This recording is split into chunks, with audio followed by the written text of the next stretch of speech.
Imagine being 11 years old, magic is real, and you're the smartest person on the train.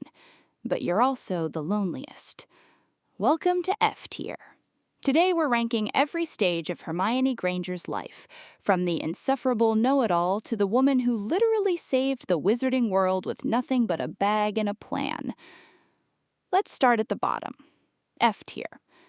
You walk into Hogwarts already knowing every spell in the first-year textbook. You think this makes you impressive. It does not. It makes you insufferable. You correct your professors, you raise your hand before the question is even finished, you have memorized Hogwarts history cover to cover, and you will tell anyone who asks, and several people who did not ask. The other kids do not see a genius. They see a know-it-all. You overhear Ron Weasley call you exactly that in a hallway, and it cracks something in you that no spell can fix. You lock yourself in a bathroom and cry, because being the smartest person in the room does not matter if it means being the loneliest person in the room, too. This is peak F tier. All the knowledge in the world and zero friends to share it with. Then, on the same miserable night, a 12-foot mountain troll gets led into the castle and it wanders directly into your bathroom. You freeze. This is not a textbook problem. There is no chapter for this. Two boys who do not even like you burst in and save your life. And in the chaos, you do something that will define the next 7 years of your existence. You lie to a teacher to protect them. You take the blame. It is small, but it is everything. You have just unlocked your first friendship, and honestly, it took getting almost smashed by a troll to do it. F-tier life lesson number 1, sometimes you have to almost die to make a friend. Welcome to D tier. This is the grind. You are now technically part of a friend group, but you are still very much the annoying one who reminds everyone that curfew exists and that Fluffy is a very obviously named three-headed dog for a reason. You spend entire nights in the library while your friends are out having actual experiences. You are the built-in homework machine. Ron needs an essay, Harry needs an essay. You end up doing research for problems that are not even your problems, because deep down, you are terrified that if you stop being useful, they will stop needing you. This is the quiet misery of D tier. You are included, but you are still proving your worth every single day. C tier arrives and it does not get much easier. You are now regularly risking expulsion, breaking rules you used to recite from memory, and somehow still managing top marks in every single class. You brew polyjuice potion in a school bathroom as a 12-year-old, which is genuinely one of the most advanced pieces of magic taught at that level, and you get it slightly wrong and turn into a human-cat hybrid for weeks. You are humiliated. You hide in a hospital wing so nobody sees your new tail. But wait, it gets a lot less funny from here, because a cat tail heals.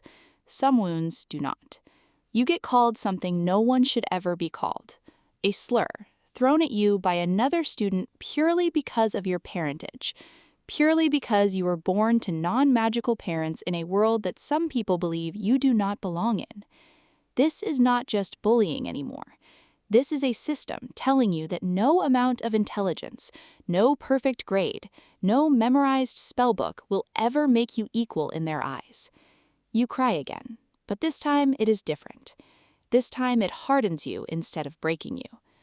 Welcome to the bottom of C tier, where the real world starts showing its teeth, and you realize that being the best in the room does not protect you from people who hate you for existing.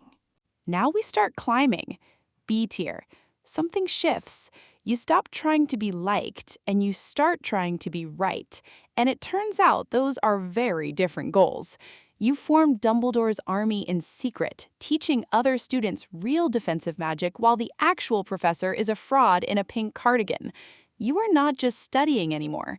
You are leading. You are the one drafting the plan, casting the protective charms on the parchment so that anyone who betrays the group gets a very unfortunate case of facial acne that spells out the word snitch. That is elite-level foresight. That is B-tier Hermione, using her intelligence not to win points in class, but to protect people. You take a time turner and use it to attend more classes than physically possible, breaking the actual laws of time just so you do not have to drop a single subject. Most people would collapse from stress. You just add another class.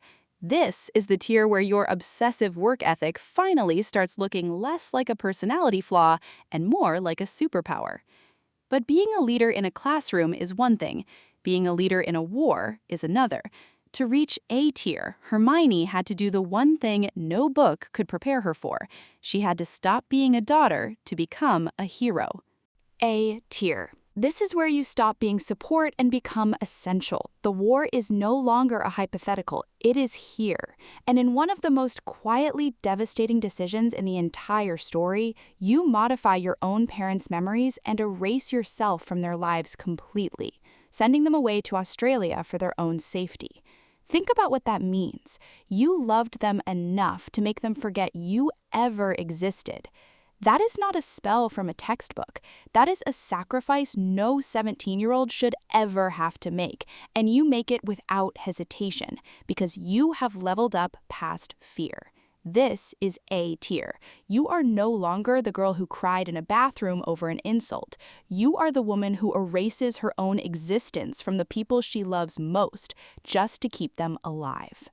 You spend months hunted, sleeping in a tent in random forests, planning the actual physical destruction of dark magical objects called Horcruxes, essentially doing the strategic homework that will decide whether the entire wizarding world lives or dies. You are not the sidekick anymore. You are the reason the mission has any structure at all.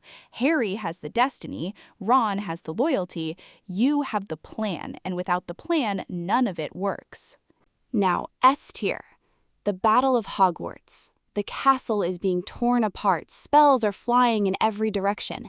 This is not a classroom anymore, this is a war, and you are fighting in the middle of it, casting curses beside the same boys who once called you insufferable, who now cannot imagine surviving a single day without you. You destroy a Horcrux with a basilisk fang in the heat of actual battle. You fight Death Eaters. You fight for a world that once told you that you did not belong in it. And you fight anyway, because you decided a long time ago that being right and being brave were never mutually exclusive. The war ends, and here's the part people forget. S tier is not just about power. It is about what you build after the power is no longer needed. You do not disappear into fame. You go on to work at the Ministry of Magic, fighting for the rights of magical creatures who have no voice, tearing down the systems that once treated her like a second-class citizen, becoming, eventually, the Minister for Magic herself, the highest office in the entire wizarding government. The girl who was once mocked for knowing too much is now the one writing the actual laws. You marry Ron, the same boy whose careless words once sent you crying into a bathroom stall, and somehow that arc comes full circle in the most satisfying way possible. Your daughter goes on to attend the very same school where you once ate lunch alone, except she will never know what that isolation felt like because you spent your entire life making sure the world she inherits is fairer than the one you grew up in. This is the true S-tier ending. It was never really about the magic. Plenty of wizards and witches in this universe had more raw power than you. What you had was something rarer. You had relentless preparation, moral clarity, and the refusal to ever stop fighting for what was right, even when it cost you friendships, safety, or your own place in your family's memories. You turned bookish anxiety into world-altering competence. You turned loneliness into loyalty so fierce it reshaped a war. So really, ask yourself, when the world hands you a troll-sized crisis with zero warning, are you the person who panics, or are you the person who has already read 3 books about trolls just in case? Would you have survived F-tier long enough to make it to your S-tier era? Or would the bathroom incident have broken you for good?